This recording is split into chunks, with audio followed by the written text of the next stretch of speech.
Hello, listeners. Welcome back to Ask Me Anything. I'm Kyira, and today's question is one that takes a lot of vulnerability to share. I want to acknowledge how brave it is to speak this out loud because so many people carry shame about intimacy, but feel like they're the only ones struggling. This week's listener writes, "Hey, Kyira, I could really use some perspective on something that's been weighing on me.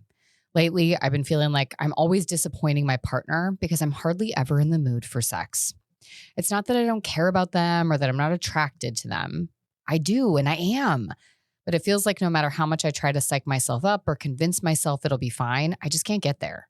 By the time the end of the day is here, I'm totally drained, and the idea of being intimate feels overwhelming instead of connecting or exciting. I'm usually a pretty energetic person, so I'm confused as to why I feel this shut down in this one area. And every time I say no, I end up carrying so much guilt and this nagging thought that I'm somehow failing. How do I even start to understand what's going on here and stop feeling like I'm letting my partner down every single time?" Now, first of all, I want to say as clearly as I can, nothing about this experience makes you broken or failing. There are so many factors that influence our desire for sex: stress, exhaustion, relationship dynamics, health, trauma history, even just the overstimulation of daily life.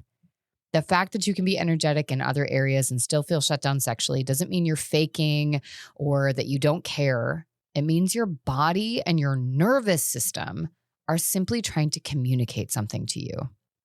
It can be so disorienting when your mind is saying, "I should want this," but your body is saying, "I can't," or "I don't." That mismatch often triggers shame. And when shame shows up, it tends to shut desire down even more. So you end up in this loop, feeling disconnected, trying to force yourself into connection, and then feeling guilty when it doesn't work.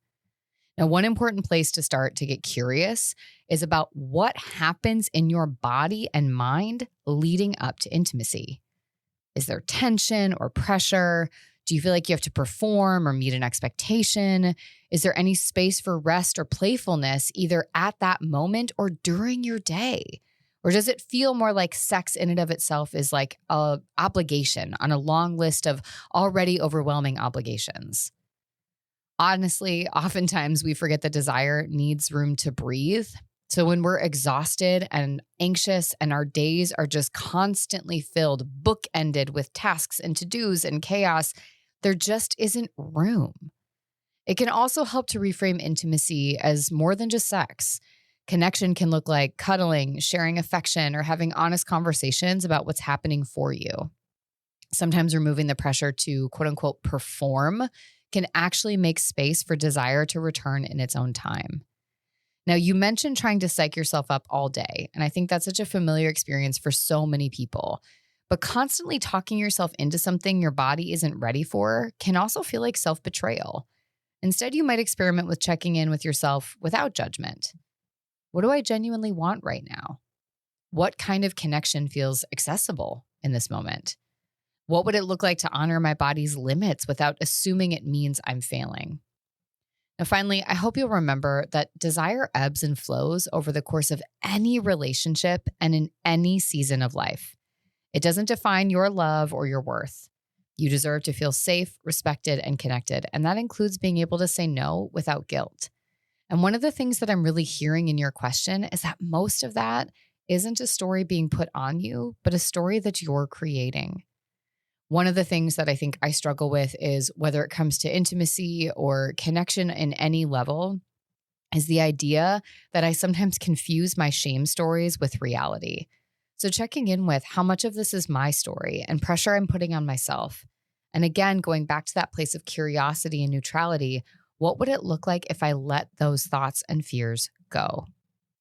Now, to anyone listening who feels stuck in this same loop of pressure and shame around sex, you're not alone. You're not broken. You're allowed to honor your needs and your capacity without apologizing for them.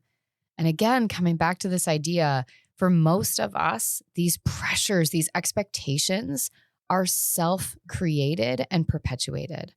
So what does that look like? Where does that come from?